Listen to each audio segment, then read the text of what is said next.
अब हम लोग चैप्टर नंबर जो थर्ड है उसको डिस्कस करते हुए और चैप्टर फोर्थ तक कंप्लीट कर लेंगे।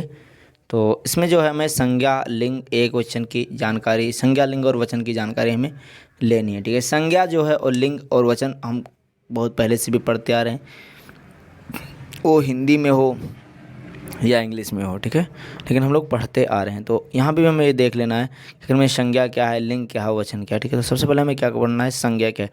थोड़ा स्लो में पढ़ाता हूँ तो आपको वीडियो थोड़ा लेंदी या लंबा मिल रहा होगा। अगर आप लोग चाहेंगे तो मैं समझाकर कम और टॉपिक को जल्दी खींचता हुआ चलता रहूँगा। ठीक है, तो पहले हम जो संज्ञा की बात करते हैं, तो संज्ञा क्या होता है कि किसी व्यक्ति वस्तु अथवा स्थान के नाम को संज्ञा कहते हैं। हम लोग शुरू से पढ़ते आए हैं, तो इसमें भी लिखा हुआ कि जिससे किसी प्राणी वस्तु स्थान का भाव का बोध होता है उसे संज्ञा कहते हैं। प्राणी में जैसे आपका एरावत, महात्मा गांधी, ठीक है, अटल बिहारी वाजपेयी जैसे हो गए। ठीक है, वस्तु के नाम में आपका पेन, मेज़, कलम, स्थान के नाम में दिल्ली, हरिद्वार, शिमला हो गया। ठीक है, समझ रहे हो ना। और भावों के नाम जैसे बुराई, बुढ़ापा, मिठास, प्रेम, घृणा, लड़ाई, क्रोध, ये सब आपका क्या है, संज्ञा है। किसी व्यक्ति वस्तु स्थान और भाव के नाम को क्या बोलते हैं, संज्ञा बोलते हैं। ठीक है, और संज्ञा के भेद मीन संज्ञा कितने प्रकार की हो, संज्ञा की क्या भेद है। संज्ञा के मेनली तीन भेद होते हैं। कितने भेद होते हैं, तीन भेद होते हैं।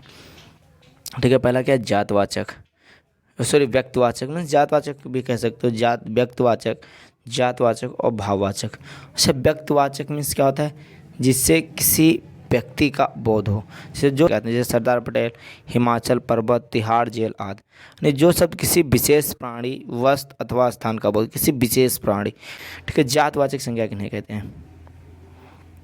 अब बात है कि जातवाचक संज्ञा किन्हें कहा जाता है। ठीक है, जातवाचक संज्ञा किन्हें कहा जाता है। जातवाचक की बात करें तो जो शब्द विशेष प्राणी अथवा वस्तु की जाति, ठीक है, समूह का बोध कराते हैं, जातवाचक संज्ञा कहलाते हैं। ठीक है, जात समूह का बोध कराते हैं। जैसे पुरुष का अगर आप नाम लेते हैं तो इससे क्या पता चलता है कि आप एक मनुष्य के एक विशेष वर्ग की, जैसे मेल और फीमेल होते हैं, पुरुष और महिला होते हैं, और एक आपके किन्नर भी होते हैं। ठीक है, तो तीन होते हैं, लेकिन आप मेनली पुरुष और महिला की बात करें तो अगर आपने पुरुष का नाम लिया तो इससे पता है आप मेल की बात कर रहे हैं, आप पुरुष की बात कर रहे हैं। आप अगर गेंद की बात करते हैं तो इससे पता चलता है, घर की बात करते हैं तो किसी एक जात विशेष का पता चलता है, किसी विशेष चीज़ का पता चलता है कि आप किसके बारे में बात कर रहे हैं। ठीक है, वो जातवाचक संज्ञा होती है। ठीक है, जैसे आप पर्वत का बात करेंगे तो जातवाचक संज्ञा हो जाएगी। अगर आप हिमालय पर्वत का बात करेंगे तो क्या हो जाएगी, व्यक्तवाचक संज्ञा हो जाएगी। ठीक है, अगर आप पुरुष की बात करेंगे तो जातवाचक संज्ञा हो जाएगी, लेकिन आप सरदार वल्लभ भाई पटेल की बात करेंगे तो वो व्यक्तवाचक संज्ञा हो जाएगी। आप समझ रहे हैं ना, समझ रहे हैं कि नहीं समझ रहे हैं। ठीक है, अगर आप घर की बात कर रहे हैं तो क्या हो जाएगी, वो जातवाचक संज्ञा हो जाएगी। लेकिन आप माननीय श्री नरेंद्र मोदी जी के घर की बात कर रहे हैं तो व्यक्तवाचक संज्ञा हो जाएगी, क्योंकि आपने सुनिश्चित कर दिया कि ये उन्हीं का है। ठीक है, अब भाव, एक भाववाचक संज्ञा, जिससे किसी भाव का पता चलता हो, क्या भाववाचक संज्ञा किन्हें कहते हैं। ठीक है,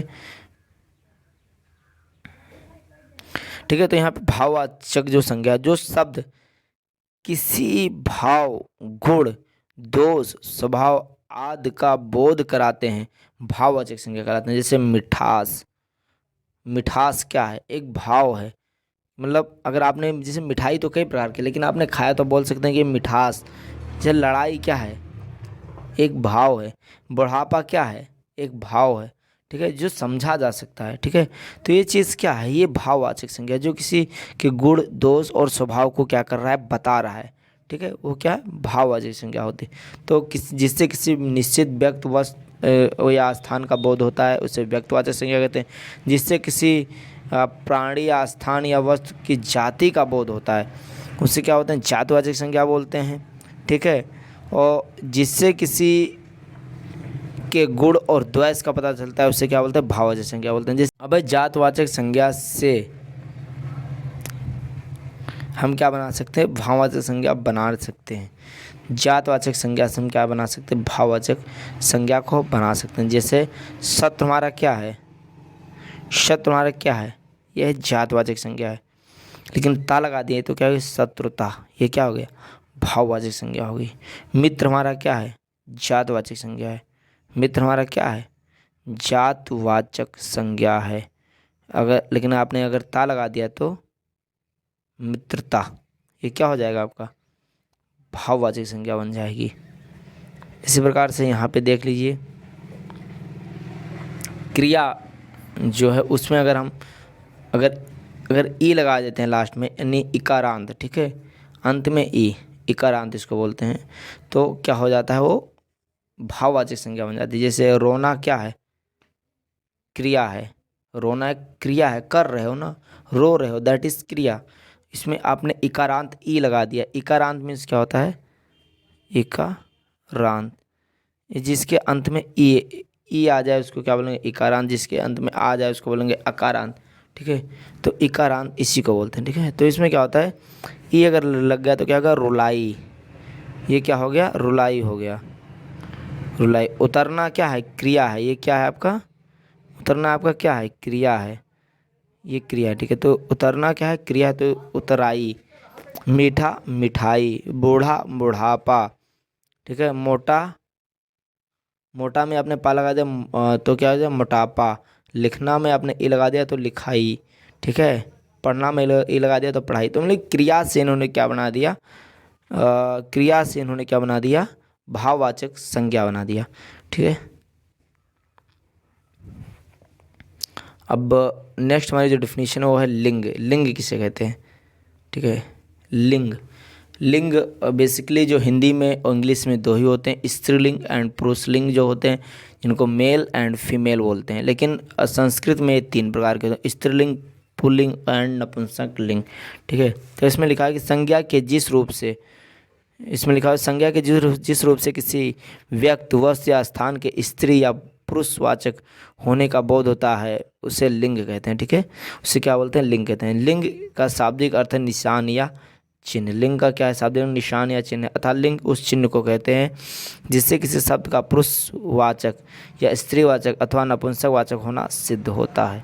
समझ में आया कि नहीं आया, ठीक। तो जैसे राम, रमा, मित्र, सखा। राम, रमा, मित्र, सखा, ये क्या है, ये आपकी लिंग की एग्जाम्पल्स हैं कि लड़का, घोड़ा, हाथी, सिंह, बकरा, गधा, भारत, दिन, सीता, लड़की, रानी, घोड़ी, हथनी, सिंहनी, बकरी, गधी या लंका। समझ रहे हो।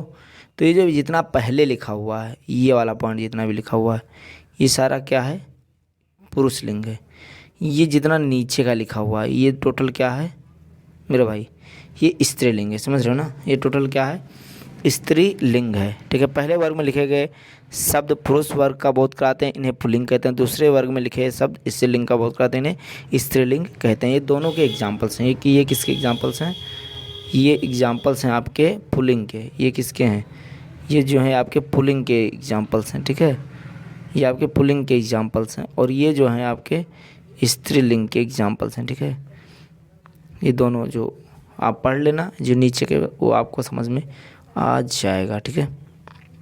ये आपका पुल्लिंग, ये आपका नीचे वाला जितना है इसको हम कलर चेंज कर देते हैं ताकि आपको समझ में आए। ये आपका स्त्रीलिंग का है, ठीक है। ये क्या है, स्त्रीलिंग का, ठीक है। तो इस प्रकार से हमें लिंग के प्रकार को पढ़ना है। तो लिंग बेसिकली हिंदी में मैंने पहले भी बोल दिया था, दो प्रकार के होते हैं, बट यहाँ पे क्या होते हैं, तीन प्रकार के होते हैं। इसमें लिखा हुआ है कि हिंदी भाषा में केवल दो ही लिंग होते हैं, दो ही लिंगों में काम चल जाता है, पुल्लिंग और स्त्रीलिंग। परंतु संस्कृत में तीन लिंग होते हैं, पुल्लिंग, स्त्रीलिंग तथा नपुंसक लिंग। संस्कृत में लिंगों का संबंध शब्दों से होता है, उन शब्दों के द्वारा व्यक्त होने वाला पदार्थ से होता है। इसलिए संस्कृत में लिंग निर्णय में विशेष कठिनाई होती है। जैसे, ठीक है, एक चीज़ यहाँ पे समझना है, इसमें लिखा हुआ है कि संस्कृत में लिंगों का संबंध शब्दों से होता है, ठीक है। संस्कृत में क्या होता है, लिंगों का संबंध शब्दों से होता है, उन शब्दों के द्वारा व्यक्त करने वाले पदार्थों से होता है। तो ये एक ही चीज़ को उन्होंने क्या किया है, घुमा घुमा के लिख दिया है। तो हमें अगर आप इसको अगर नोट कर रहे हैं, एज ए नोटबुक अगर आप बना रहे हैं, तो मैंने जो जितना हाईलाइट किया आप उतना ही लिखिए, ठीक है। मैं इसको रेड कलर कर लेता हूँ ताकि आप लोगों को समझ में। पहले आपको लिखना है कि संस्कृत में लिंगों का संबंध शब्दों के बाद में इतना छोड़ देना, शब्दों, इसके बाद में लिखना कि के द्वारा व्यक्त होने वाले पदार्थों से होता है, ठीक है, ऐसे लिखना। अब ये देखो पढ़ने में भी अच्छा लगेगा कि हिंदी भाषा केवल दो ही लिंगों में काम चल जाता है, पुल्लिंग और स्त्रीलिंग, परंतु संस्कृत में तीन लिंग होते हैं, पुल्लिंग, स्त्रीलिंग तथा नपुंसकलिंग।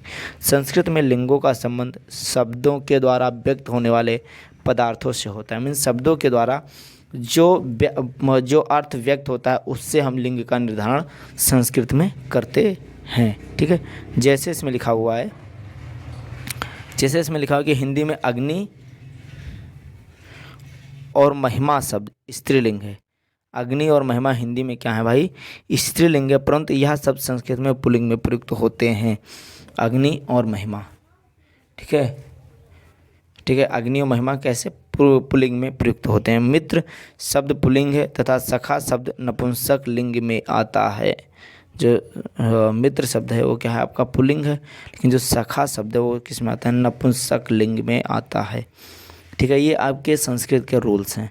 अतः लिंगों शब्दों की पहचान अभ्यास से ही हो सकता है। ठीक है, केवल किसी नियम के आधार पर नहीं, क्योंकि इनका कोई नियम नहीं है। इन्हें आप जब पढ़ेंगे, अभ्यास करेंगे, तभी आपको पता चल पाएगा कि कौन सा स्त्रीलिंग है, कौन सा पुरुष लिंग है और कौन सा नपुंसक लिंग है। लेकिन कुछ इसके नियम्स होते हैं, कुछ रूल्स होते हैं, हम उनको आपको ज़रूर बताएंगे। और साथ ही साथ में आपको क्या थोड़ा बहुत अभ्यास से ही आपको आएगा। तो उसके जो कुछ रूल्स हैं मैं उसको आपको अवश्य बताऊँगा। ठीक है,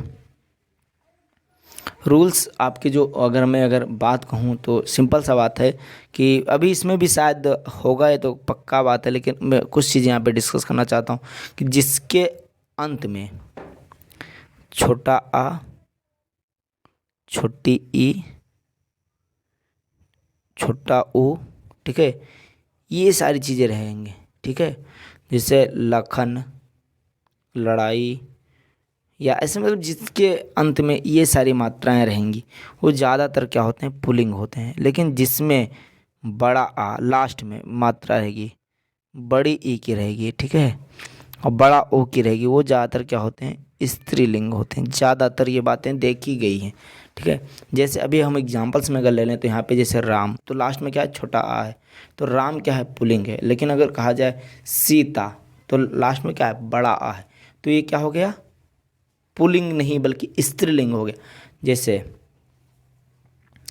बहुत सारे एग्जांपल्स हैं, आप ऐसे करके समझ सकते हैं कि बहुत सारे मोहन, ठीक है, और कोई भी आप नाम लीजिए लड़कियों के, ठीक है, कंगना है, बहुत सारे नाम हैं, जितने भी आप लेंगे तो लास्ट में ज़्यादातर आप देखेंगे कि जो भी आप अगर लड़कियों का अगर आप नाम लेते हैं तो उसमें लास्ट में आपका बड़ा आ, बड़ी ई जैसे शब्द आपको देखने को मिलेंगे। लेकिन अगर पुरुष का नाम लेते हैं तो ज़्यादातर चांसेस है कि आपको छोटा आ, छोटी ई ऐसे शब्द को देखने को मिले। तो ये कुछ समझने के लिए है, बाकी तो आप उच्चारण से भी इस चीज़ को जान सकते हैं। जैसे देखिए, एक अगर कहें उच्चारण में, जैसे राम जाते हैं या राम जाता है, अगर कहा जाए राम जाता है, राम जाती है, अच्छा लग रहा है, नहीं लग रहा है। लेकिन अगर कहा जाए सीता जाता है तो अजीब लग रहा है ना, सीता जाता है, मतलब मेरा मन ही नहीं जस्टिफाई कर रहा है कि ये शब्द बन सकता है। इट मीन्स आप उसे बोल कर भी ये प्रूफ कर सकते हैं कि ये स्त्रीलिंग है या पुल्लिंग है। कोई भी आप ले लीजिए, ठीक है, कोई भी आप सेंटेंस उठा लीजिए। जैसे मोहन जाती है, अच्छा लग रहा नहीं, लेकिन मोहिनी जाती है, अच्छा लग रहा है।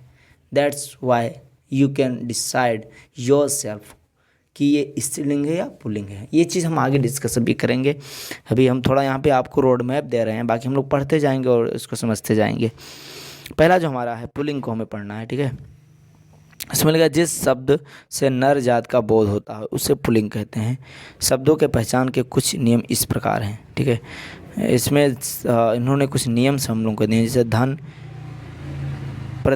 इसमें क्या इन्होंने नियम दिया है, वाले शब्द पुल्लिंग होते हैं, जैसे पाकः विजयः शोकः विहारः विनयः त्यागः भवः। अच्छा, एक चीज़ यहाँ पे देखना, यहाँ पे इन्होंने कहा है जो जिन शब्दों के अंत में छोटा आ लगा हुआ है, ठीक है, वो सारे क्या हैं, वो सारे के सारे क्या हैं, पुल्लिंग है। ध्यान से देखना मेरे भाई, यहाँ पे जितने भी शब्द इन्होंने यूज किए हैं, एवरी शब्द में, ठीक है, यहाँ पे जितने भी शब्द इन्होंने यूज किए हैं, ठीक है, ध्यान से देखना। 1 सेकंड, थोड़ा मैं इसकी जो डेंसिटी कम कर देता हूँ। तो इन्होंने जितने भी शब्द यूज़ किए हैं देख लीजिए, इसमें क्या सारे शब्दों में क्या है, विजय, शोक, व्यारा, विनय, त्याग, समय छोटा आ लगाओ। तो जिनके लास्ट में छोटा है वो क्या है आपका पुल्लिंग में आएगा। ठीक है, फिर नेक्स्ट इन्होंने क्या बताया, इन्होंने फिर कहा जिसके लास्ट में अन आ जाए, जिसके लास्ट में इन्होंने क्या कहा है, अन आ जाए ये। ठीक है, ध्यान देना, जिसके लास्ट में जिसके शब्द जो है अन से समाप्त होने वाले जो होंगे वो क्या कहलाएंगे, वो भी पुल्लिंग कहलाएंगे। ये कह रहे हैं, इनका रूल्स है कि जिनके लास्ट में अन, जैसे आपका राजन हो गया, ठीक है, जिसको राजा बोलते हैं। ठीक है, मातृन, ठीक है, पठन, ये सारी चीज़ क्या होंगे, पुल्लिंग होंगे। ये आप ये रूल्स रट लीजिए। ठीक है, जिसके लास्ट में आ आता हो, जिसके लास्ट में अन आता हो, ठीक है, ये क्या होंगे, पुल्लिंग होंगे।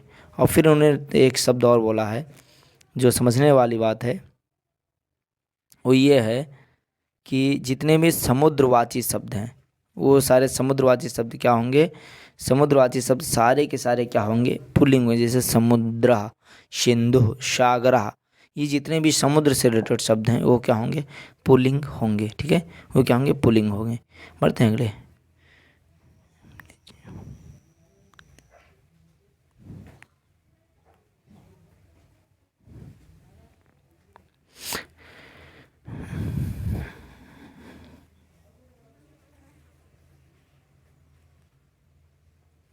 तो ऐसे इनके कुछ रूल्स हैं, ठीक है, जिन्हें आप पढ़कर और आप समझ सकते हैं कि कौन से शब्द पुल्लिंग होंगे और कौन से इमनिच वाले शब्द। यहाँ पे हम कुछ और आपको बता देते हैं। ठीक है, इमनिच वाले शब्द आपके क्या होंगे, पुल्लिंग होंगे। जैसे महिमा हो गया, ठीक है, देवता शब्द को छोड़कर जितने भी देववाचक शब्द हैं, असुरवाची शब्द हैं, नपुंसक शब्द को छोड़कर तो असुर और असुरों के नाम अनुचर कहे जाने वाले शब्द पुल्लिंग होते हैं। जैसे देव, विष्णु, शिव, दानव, असुरा, राम, रावण, अमर, दैत्य, बलि, जितने भी मतलब देवता से रिलेटेड शब्द हैं वो क्या होते हैं, वो सारे के सारे ज़्यादातर पुल्लिंग होते हैं। ठीक है, आहन, ठीक है, ये सारी चीज़ें आपको एक बार आप लोग को पढ़ना पड़ेगा।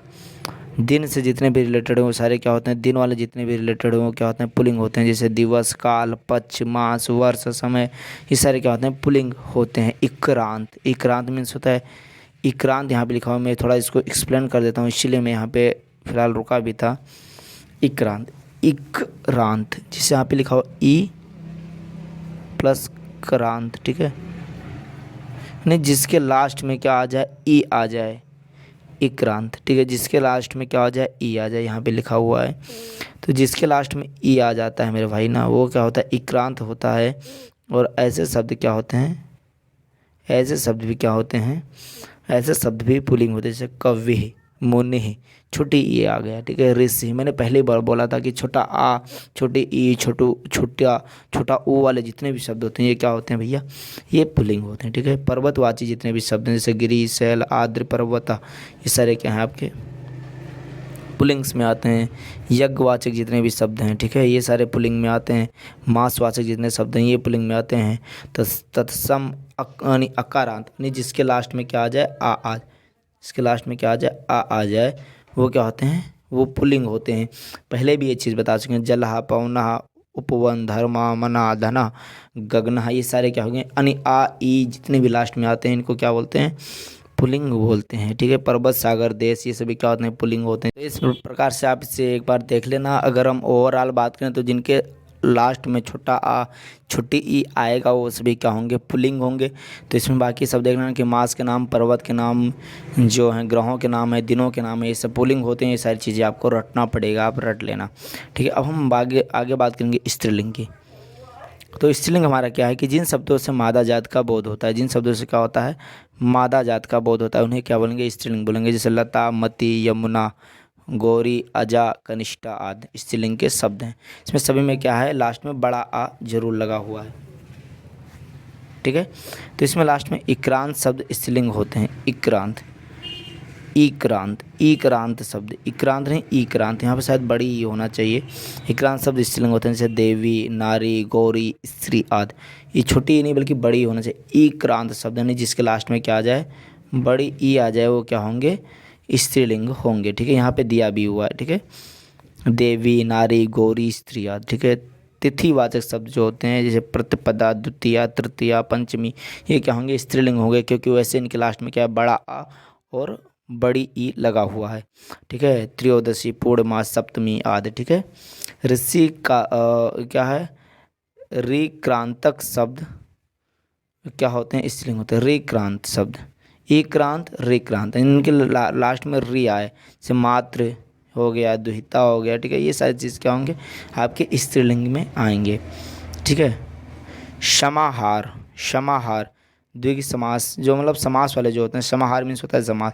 तो जितने भी द्विगु समास युक्त अकारांत शब्द स्त्रीलिंग होते हैं, अकारांत भी होंगे और स्त्रीलिंग भी होंगे, जैसे त्रिलोकी, त्रिपुरी, अष्टपदी। लेकिन युग, पात्रम आदि शब्द नपुंसकलिंग होते हैं। ठीक है, प्रत्यांत शब्द स्त्रीलिंग होता है, प्रत्यांत शब्द, जैसे गति, बुद्धि, मति आदि। तो ये सारी चीज़ एक बार आप लोग देख लेना। ठीक है, झीलों के नाम प्रायः ज़्यादा हमें देखो डीप में जाएंगे ना तो फिर ये सिलेबस भी नहीं कवर हो पाएगा और हमें कन्फ्यूजन रहेगा एग्जाम के टाइम पे। तो हमें ज़्यादा नहीं देखना है, हमें यही चीज़ देखना है कि जैसे लता का नाम, अगर नदियों के नाम प्रायः जो होते हैं वो किस में होते हैं? मतलब स्त्रीलिंग होते हैं। हमें एक बेसिक फार्मूला याद करना है कि जिसके लास्ट में ज़्यादातर जो चांसेस हैं कि बड़ा आ, बड़ी ई और री रहता है, वो ज़्यादातर स्त्रीलिंग ही होते हैं। वहाँ पे बहुत कम चांसेस हैं कि गलतियाँ होंगी। तो आप इसे एक बार देख लेना कि झीलों के नाम हो गया, ये जैसे हमें नदी के नाम दिए हैं, तो नदी में जितनी भी नदियाँ हैं देख लीजिए यहाँ पे, सारी नदियों में क्या है? गंगा, यमुना, घाघरा, रावी, इसमें बड़ा या बड़ी ई है, नर्मदा, कावेरी। तो ये सारी चीज़ में बेसिक फार्मूला याद करके चलना है कि बड़ा आ, बड़ी ई और री जो है वो स्त्रीलिंग, छोटा आ, छोटी, छोटा वो जो है वो पुल्लिंग। ठीक है, ये बेसिक फार्मूला हमें याद करके चलना। बाकी थोड़ा बहुत जो इसमें लिखा हो उसको भी हम ध्यान में रखेंगे तो हमें ज़्यादा मतलब ये फ़ायदा होगा एग्जाम में। जैसे इसमें एक शब्द यहाँ पे आप खुद देख लीजिए, कुछ शब्द सदा स्त्रीलिंग होते हैं, जैसे संतान में क्या है तो लास्ट में छोटी ई ही, और सॉरी मतलब छोटा आ ही है। ठीक है, लेकिन क्या ये स्त्रीलिंग आता है क्योंकि संतान है। ठीक है, तो कुछ शब्द सदा, जैसे सती हो गया, सौत, जैसे इसमें छोटा आ, लेकिन ये आपको समझना है इसका भाव क्या होता है। सौत क्या होती है? एक वाइफ होते हुए दूसरी वाइफ से शादी करना सौत कहलाती है, एक दूसरे की सौतन, और वो क्या होंगी? स्त्री होंगी। सुहागन कौन होता है? स्त्री होती है, पति थोड़ी सुहागन होता है। ठीक है, तो ये क्या होगा? जब सुहागन स्त्री होती है तो ये क्या होगा? स्त्रीलिंग होगा, लेकिन इसमें क्या लास्ट में छोटा है। तो कुछ चीज़ों को हमें देख कर भी चलना है, राशि हो गया, पुस्तक हो गया, ये सारी चीज़ें। ठीक है, कि कुछ शब्द सदा स्त्रीलिंग ही होते हैं। ठीक है, और ज़्यादा वीडियो लंबा हो जाएगा अगर हम ज़्यादा इसको डिफाइन करने में आते हैं। ठीक है, नपुंसक लिंग की बात करते हैं तो ऐसे शब्द जिससे ना तो नर जात का ना ही मादा जात का बोध होता है, उन्हें हम नपुंसक लिंग कहते हैं। जैसे फलम, फल क्या है आपका? जलम, जल क्या है आपका? पुस्तकम, हलम, आम्रम, नगरम, नपुंसक लिंग।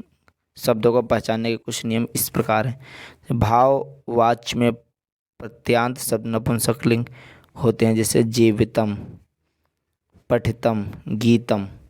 ठीक है, ये सारी चीज़ें थोड़ा बहुत एक दो बार आप देख लेंगे तो आपका ये क्लियर हो जाएगा, इसमें कुछ खास इसमें भी नहीं है। ठीक है,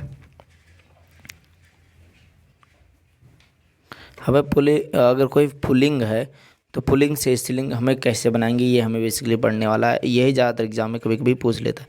ठीक है, तो पुल्लिंग से हमें स्त्रीलिंग कैसे बनाएंगे? जैसे पुल्लिंग से हमें स्त्रीलिंग बनाना है तो कैसे बनाएंगे? तो क्या अक्रांत पुल्लिंग शब्दों को अकारांत कर देने से स्त्रीलिंग हो जाते हैं। ये यहाँ पे बात समझने वाली है। यहाँ पे हमें क्या करना है? समझने वाली बात है। समझने वाली क्या बात है? ध्यान देना वन सेकंड। इसमें कहा है कि अकारांत कर देने से, मतलब जिनके लास्ट में क्या था अभी तक, जिनके लास्ट में अभी तक क्या था? आ था, ओ सॉरी, जिनके लास्ट में अभी तक आ था उनके लास्ट में क्या कर देना? बड़ा आ कर देने से क्या हो जाएंगे? वो स्त्रीलिंग हो जाएंगे। ये चीज़ मैं बार बार कह रहा हूँ आप लोगों से कि जिनके लास्ट में बड़ा होता है वो मैक्सिमम चांसेस हैं स्त्रीलिंग होने के, और जिनके लास्ट में बड़ी ई है या री है। ठीक है, और जिनके लास्ट में छोटा आ है, छोटी ई है, उनके मैक्सिमम चांसेस हैं पुरुषलिंग होने के। ठीक है, ये साधारण सी बात है। ठीक है, तो अगर बनाना है अकारांत, अगर आपको पुल्लिंग को स्त्रीलिंग बनाना है तो आपको क्या करना पड़ेगा? बड़ा छोटे आ को, जो छोटा आ भाई है, इसको क्या करना पड़ेगा? छोटा आ भाई को क्या करना पड़ेगा? बड़ा आ करना पड़ेगा। इसमें एग्जांपल्स देख लीजिए। जैसे छात्र आपका क्या है? पुल्लिंग है, लेकिन छात्र अगर होगा, छात्र आपका क्या है? पुल्लिंग। छात्र आपका स्त्रीलिंग हो गया। वृद्ध आपका क्या है? पुल्लिंग है, लेकिन वृद्धा आपका क्या है? स्त्रीलिंग है। पंडित पंडितः आपका क्या है पुल्लिंग है, लेकिन पंडिताः आपका क्या है स्त्रीलिंग है। पूज्य आपका क्या है पुल्लिंग है, पूज्यः आपका क्या है स्त्रीलिंग है। बालः आपका क्या है पुल्लिंग है, बालाः आपका क्या है स्त्रीलिंग है। सुतः आपका क्या है पुल्लिंग है, सुताः आपका क्या है स्त्रीलिंग है। मतलब लास्ट में सब में क्या बड़ा आ लगाया गया है, ठीक है। छोटा आ से क्या करा गया है, बड़ा आ लगाया गया है, ठीक है। तो इसलिए मैं कहता हूँ कि छोटा अक्षर पुल्लिंग और बड़ा अक्षर स्त्रीलिंग होता है। अभी आगे और अभी आपको नियम देखने को मिलेंगे। फिर इसमें कह रहा है कि सेकंड नियम ये बता रहा है कि अगर और बनाना है तो जो छोटा आ को अगर हम क्या कर दें, बड़ी ई कर दें। मैंने पहले कहा था जिनके लास्ट में बड़ी होगा वो क्या होंगे, स्त्रीलिंग होंगे, तब भी ये स्त्रीलिंग बन जाएंगे। जैसे बालिका है, ये क्या हो जाएगा, बालिका हो जाएगा, ठीक है। समझ रहे हो ना। दादा है, ये यानी दादी ही हो जाएगा, ठीक है। इसे करके आप इन्हें बना सकते हैं, ठीक है। नियम थर्ड क्या है, ये जो छोटा आ है, ये जो छोटा आ आपका दिया है, इसको किस में कन्वर्ट कर देना है। छोटा शब्दों को आनी लगा देने से स्त्रीलिंग हो जाएगा। क्या लगा देने से, आनी। आनी में आप ध्यान से देखेंगे तो लास्ट में क्या है, बड़ी ई ही है, ठीक है। तो बड़ी ई जहाँ भी लास्ट में आएगा वो क्या होगा, स्त्रीलिंग होगा। जिससे हमें देवराह का क्या इन्होंने कर दिया, देवरानी, ठीक है। समझ रहे हो ना। यहाँ पे क्या है, पंडित को उन्होंने क्या कर दिया, पंडितानी, ठीक है। ऐसे ठाकुर, 1 सेकंड इसको हटा दो, ठाकुर ठाकुरानी, ठीक है। ऐसे करके आपका ज्येष्ठ जेठानी, ठीक है। ऐसे करके आप इन्हें याद कर सकते हैं, ठीक है। मीन्स बड़ी ई है तो मैक्सिमम चांसेस स्त्रीलिंग का होता ही है। यहाँ पे देख लीजिए, यहाँ पे छोटा आ है, ठीक है। यहाँ पे क्या है आपका, छोटा आ है। छोटा आ होने के साथ ही आपका ये क्या, छोटे आ को अगर ये कह रहा है कि अक के स्थान पर इका लगा देने से, अब यहाँ पे क्या इका अगर लगा देंगे तो क्या हो जाएगा, ये बड़ा आ लास्ट में आ जाएगा, जिससे क्या होगा, वहाँ पे स्त्रीलिंग हो जाएगा। जैसे संरक्षका, ठीक है। यहाँ पे क्या है, संरक्षिका, इका लगा दें, अकह लगा है यहाँ पे अक लगा है, ठीक है। ये ध्यान देना, आ और का की यहाँ बात, अक्रांत है तो आ का है तो इका कर देना, ठीक है। शिक्षिका मीन्स शिक्षिका, यहाँ पे दो जगह चेंजेस हो रहा है, एक यहाँ पे चेंजेस हो रहा है, छोटी ई लग रहा है और बड़ा आ लग रहा है, ठीक है। और जो लास्ट में बड़ा आ गया तो वैसे ये क्या हो गया, स्त्रीलिंग हो गया। इसमें मुझे कुछ आपसे कहने की ज़रूरत है ही नहीं, आप इतने अब समझदार हो चुके हैं, ठीक है। आपने देखा कि अगर हमें स्त्रीलिंग पुल्लिंग को जानना है तो जो मैक्सिमम चांसेस है वही है कि आपको क्या करना है कि जो छोटा बड़ा छोटी बड़ी री फार्मूले को मन में याद रखना है। अगर लास्ट में छोटा आ है और अगर छोटा ऊ है तो मैक्सिमम चांसेस है कि वो पुल्लिंग होंगे। अगर बड़ा आ, बड़ी ई, री, ये सारी चीज़ें हैं तो मैक्सिमम चांसेस है वो स्त्रीलिंग होंगे। अब वचन की बात करते हैं। वचन भी इनमें 3 ही होते हैं, ठीक है। तो परिभाषा, शब्द के जिस रूप में एक या दो से अधिक संख्या का बोध होता है उसे वचन कहते हैं, ठीक है। जैसे बालकः पठत, बालकः मीन्स एक बालक पढ़ रहा है या बालक पढ़ रहा है, ठीक है। बालकः पठन्त, बालकः पठन्त, पठत पठत के बाद में पठन्त, ठीक है। ये 2 वचन का बोध करा रहा है, ठीक है। यहाँ बालक सबसे एक बालक का बोध होता है, बालका सबसे एक से अधिक बालक का बोध होता है, ठीक है। एक से अधिक बालक का, पठन्त मीन्स एक से अधिक बालक का बोध हो रहा है, ठीक है। वचन के भेद, यानी वचन कितने प्रकार के होते हैं। वचन मुख्यतः 3 प्रकार के होते हैं, एक वचन, द्विवचन और बहुवचन, ठीक है। एक वचन, द्विवचन, तो एक वचन से किसी एक का बोध होगा, ठीक है। एक वचन से किसका बोध होगा, किसी एक का बोध होगा, ठीक है। 1 सेकंड इसको थोड़ा मैं डिफाइन कर देता हूँ, इसके बाद में तो पढ़ना ही यही से, ठीक है। तो एक वचन की अगर हम बात करेंगे तो किसी एक का बोध होगा, ठीक है। अगर हम द्विवचन की बात करेंगे तो 2 का बोध होगा, लेकिन अगर बहु की बात करेंगे तो अनेक का होगा, ठीक है। समझ रहे हो ना, अनेक का बोध होगा, ठीक है। तो इसमें ज़्यादा मुझे नहीं करना है, बस हमें पढ़ना है डेफिनेशंस को और इसके बाद में आपको समझाते हुए चलना है। तो हमारी पहले डेफिनेशन हमारी कह रही है कि एक वचन यानी संज्ञा के जिस, एक वचन में हमारा ये है कि संज्ञा के जिस रूप में किसी एक व्यक्ति या वस्तु का बोध होता है उससे एक वचन कहते हैं। जैसे छात्र, बालका, थैला, बालिका, वृक्षा, ठीक है। तो इसमें क्या होता है, किसी एक वचन का बोध होता है, किसी किसका वचन होता है, किसी एक वचन का बोध होता है, उसे क्या बोलेंगे हम, एक वचन बोलेंगे, ठीक है। आई होप समझ में आ रहा होगा, ठीक है। दूसरा हमारा है कि जिस शब्द से 2 वस्तुओं का बोध होता है उसे द्विवचन कहते हैं, ठीक है। जिनसे क्या होता है 2 शब्द वस्तुओं का बोध होता है उन्हें क्या बोलेंगे आप, द्विवचन बोलेंगे। जैसे छात्रों, बालकों, फले, वायम, यूयम, यूयम मीन्स तुम दोनों, वृक्षो, मात्रो, ये इससे क्या होता है, दो लोगों का बोध होता है। ठीक है, थर्ड हमारा जो है कि संज्ञा के जिस रूप से किसी व्यक्ति या वस्तु की एक से अधिक संख्या का बोध होता है उसे बहुवचन कहा जाता है। जैसे छात्रः, बालकः, वयम यानी तुम सभी। ठीक है, ऐसे करके मतलब हम इसको पढ़ते चलेंगे। ठीक है, ओके, ओ सॉरी, ओके। ठीक है, बढ़ते हैं अगले चैप्टर। ये हमारा ख़त्म हुआ। ठीक है, चैप्टर ये हमारा ख़त्म ही हो गया। ठीक है, तो हमने क्या वचन तक पढ़ लिया। तो अच्छा, हम एक बार इसको रिवाइज़ कर लेते हैं। हमने जो पढ़ा है अभी तक एक बार देख लेते हैं, रिवाइज़ कर लेते हैं, क्योंकि हम लोग के पास समय है।